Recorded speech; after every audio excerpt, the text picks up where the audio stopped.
Assalamualaikum warahmatullahi wabarakatuh. Kami dari kelompok 4 dengan nama anggota yang pertama ada Gemilang Lestari, yang kedua ada Ade Sukari, yang ketiga Aldo P. Simurangkir, dan yang keempat Vivi Duyanti.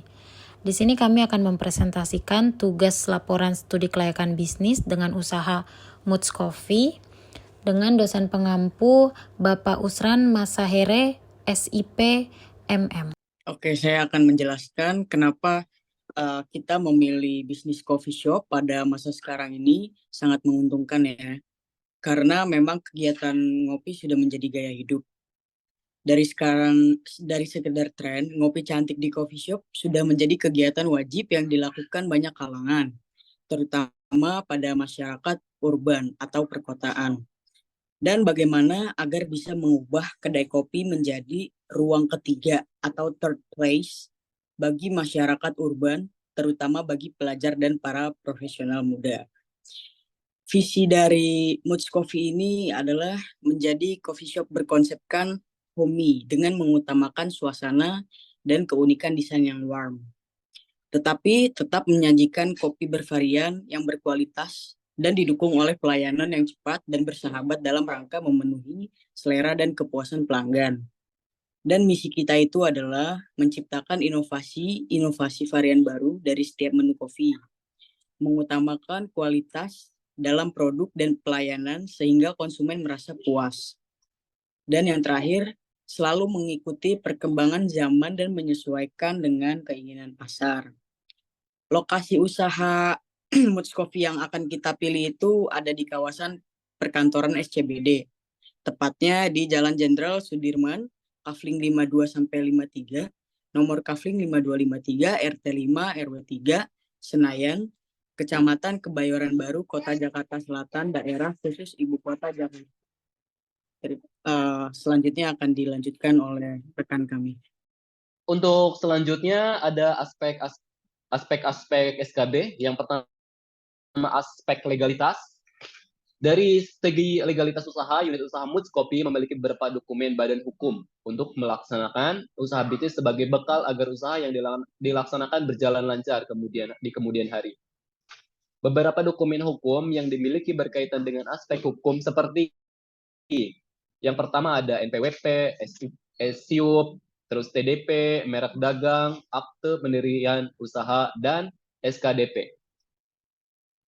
Terus yang kedua ada aspek pasar dan pemasaran. Yang pertama itu mengutamakan kualitas produk meskipun harga kopi relatif lebih mahal dibanding produk sejenis. Tapi apabila cita rasa dan aroma kopi dapat memuaskan konsumen, hal ini akan menjadi kelebihan. Terus yang selanjutnya ada meluncurkan promo untuk momen atau hari tertentu. Kami tidak ragu untuk meluncurkan promo diskon seperti target market, pekerja kantoran.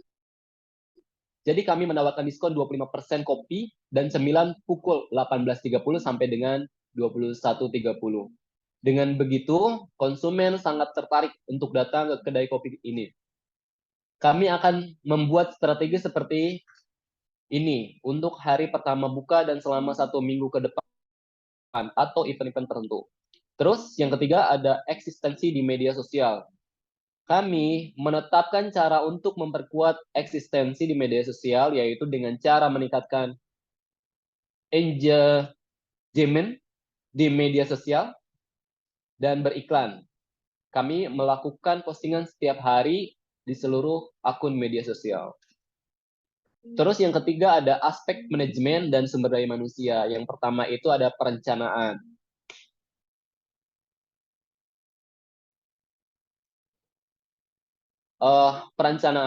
Pada tahap perencanaan ini, yang perlu diketahui adalah jenis-jenis pekerjaan yang diperlukan agar aktivitas usaha dapat berjalan dengan baik dan efektif.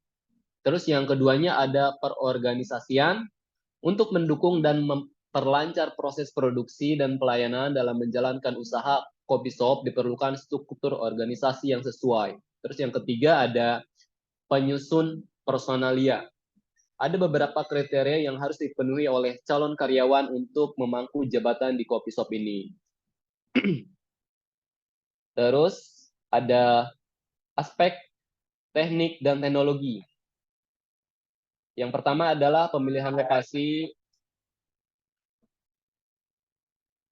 Terus yang pemilihan lokasi itu, lokasi usaha ini sangat strategis karena di sekitar lokasi perkantoran dan pusat kota akses jalan utama yang memungkinkan untuk dilihat para konsumen. Terus yang selanjutnya ada lokasi ini juga mudah diakses untuk para pekerja dan pemukiman warga setempat. Terus yang ketiga ada lokasi usaha ini berada di pusat kota, jadi bila ingin membeli bahan baku mudah untuk diterima. Yang selanjutnya silahkan. Untuk yang kedua ada aspek teknologi. Untuk teknologi sendiri di sini pemesanan Mood Coffee sudah tersedia melalui platform-platform teknologi seperti ada GoFood, GrabFood, ShopeeFood, dan Maximfood. Untuk metode pembayarannya sendiri sudah menggunakan e-wallet agar mempermudah customer seperti Dana, OVO, Shopee, QRIS Bank, credit card, dan debit card. Yang kelima ada aspek finansial. Untuk finansial sendiri di sini ada biaya tetap. Biaya tetap itu modal. Di sini ada 30 poin. Totalnya itu Rp178.235.000. Untuk biaya variabelnya di sini ada totalnya Rp11.626.000 dan biaya overheadnya totalnya Rp22.550.000. Untuk biaya overhead di sini termasuk listrik, internet, dan gaji karyawan untuk 5 orang selama 1 bulan. Untuk total biaya ini didapat dari biaya tetap ditambah biaya variabel, di mana biaya tetapnya itu Rp178.235.000 ditambah Rp11.626.000. Totalnya Rp189.861.000. Untuk biaya harga per unit, biaya tetap yang dibutuhkan dalam satu kali barang adalah Rp178.235.000. Ini total biaya tetap. Untuk biaya variabel yang dibutuhkan dalam satu kali restocknya itu Rp5.813.000 didapat dari biaya variabel dibagi 2.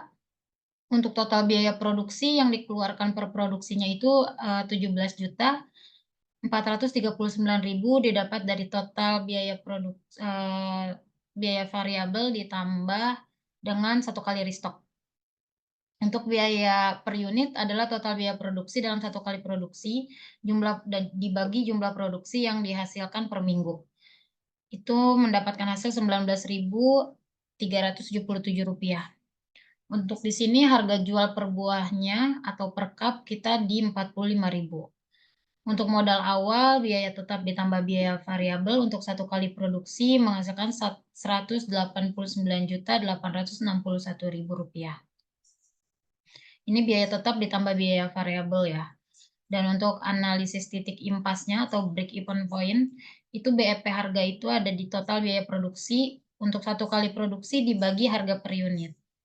Untuk satu kali produksinya itu di Rp17.439.000 dibagi 900 cup. Dari 900 cup ini asumsinya kita 1 minggu itu jualan. Jadi harganya didapat Rp19.377. Untuk harga jual per unitnya kami di sini tetap Rp45.000. BEP produksinya, total biaya produksi untuk satu kali produksi dibagi harga unit. Itu di Rp17.439.000 dibagi Rp45.000 harga dari kopi kami. Itu menghasilkan 388 cup. Jadi untuk mencapai titik impas, maka dalam satu kali produksi atau stok yang terjual adalah 388 cup dengan harga per buahnya rata-rata Rp45.000.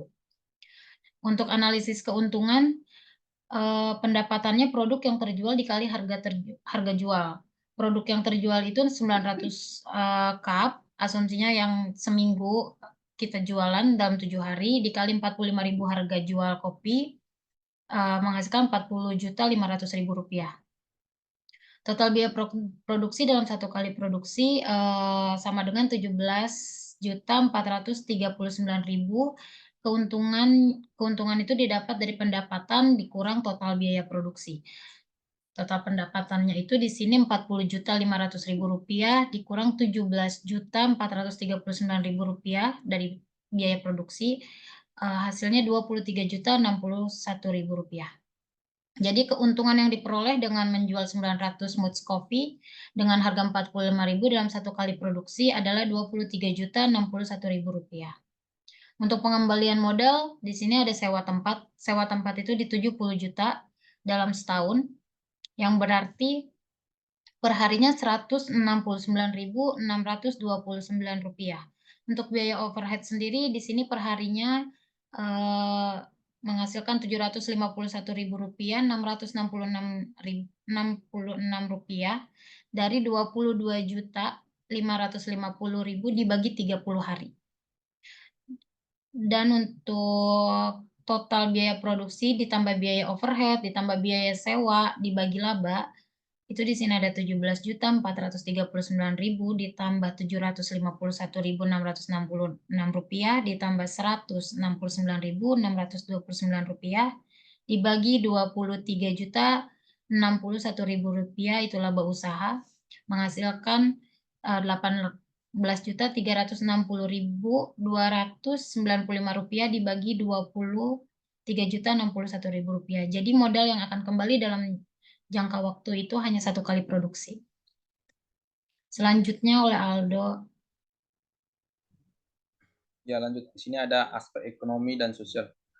Dengan adanya usaha Moods Coffee diharapkan agar memberikan dampak positif bagi struktur ekonomi masyarakat, yaitu meningkatkan pendapatan masyarakat dengan terbukanya lapangan pekerjaan bagi masyarakat yang memiliki kemampuan di bidang-bidang yang dibutuhkan oleh usaha ini. Serta adanya usaha ini akan menyerap tenaga kerja di sekitar tempat usaha, sehingga perekonomian wilayah setempat pun akan ikut meningkat. Sedangkan dengan adanya usaha Moods Coffee, menurut kami tidak terlalu berpengaruh terhadap lingkungan sekitar, karena proses dan pemasaran dari usaha kami tidak menghasilkan limbah yang mencemari lingkungan sekitar.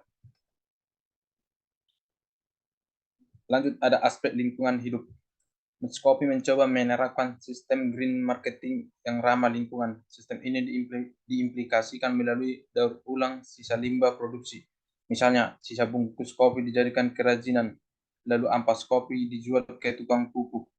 Lalu tersedianya tempat sampah di setiap sudut kafe untuk memudahkan customer membuang sampah pada tempatnya. Yang terakhir ada kesimpulan. Dari hasil analisis makalah laporan studi kelayakan bisnis dapat disimpulkan bahwa Moods Coffee dapat meningkatkan daya tarik dari segi tempat, harga, kopi, konsep. Moods Coffee juga dapat bersaing dengan UMKM lainnya. Dengan aspek-aspek yang sudah dipenuhi, Moods Coffee juga memberikan dampak positif terhadap lingkungan sekitar seperti perekonomian masyarakat dan lapangan pekerjaan. Makalah ini bertujuan untuk melakukan evaluasi terperinci terhadap potensi keberhasilan bisnis Moods Coffee dengan menganalisis berbagai aspek termasuk pasar target, analisis pesaing, proyeksi pendapatan dan biaya, serta faktor-faktor risiko yang mungkin mempengaruhi kinerja bisnis. Kesimpulan dari makalah ini akan memberikan rekomendasi apakah pendirian atau investasi dalam Moods Coffee merupakan langkah yang dapat memberikan keuntungan dan berkelanjutan dalam jangka panjang.